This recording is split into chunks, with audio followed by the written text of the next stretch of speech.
Hey guys, welcome back to Modern Performance. I have a torque converter and I am going to be installing it in my brother's C4 transmission. This thing was starting to slip after 50 years of being in this 1971 Ford Torino. Ooh. So we took the transmission all apart and we rebuilt it with the aid of this book. It has like everything you need to know.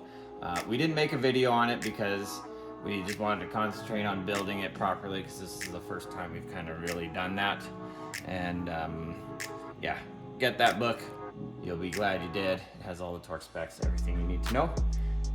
They aren't a sponsor, but anything from these SA Design, great step-by-step photos, instructions.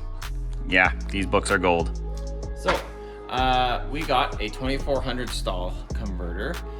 There's a couple of different versions of the C4 transmission, so make sure you know what year you are working with. This one is the correct one, and we are going to install it. Now, there's a couple of things you're going to look for. You're going to look for 3 clicks when you put it in the transmission. It'll be these splines engaging, and then into the front pump. And as you can see inside, that right at the very end of is the small splines. There's the bigger splines on the outside there. And then here, where it's flattened, those are gonna lock into your front pump.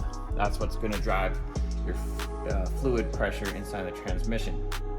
So, I've already put a little bit of fluid in the front pump, torque converter, so that we already have fluid in there when we fire it up.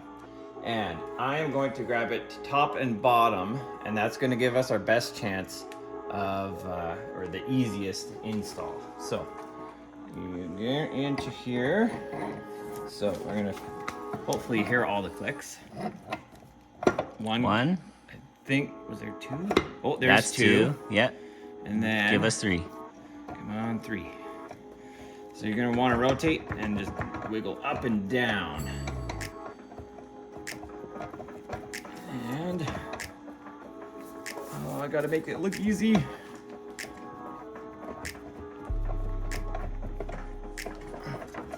Might have to go around a little bit.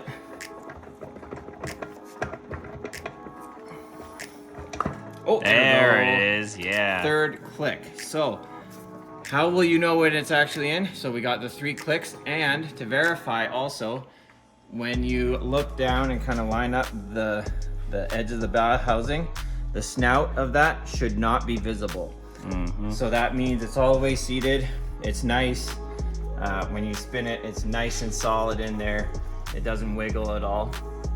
And it has to be nice and in there because when you put it up to the transmission, you're actually gonna have to pull it forward toward the flex plate a little bit when it's fully installed. So you definitely want it all the way in when you are installing it. So it is that easy. So as always, like and subscribe. If it ain't broke, go drive it.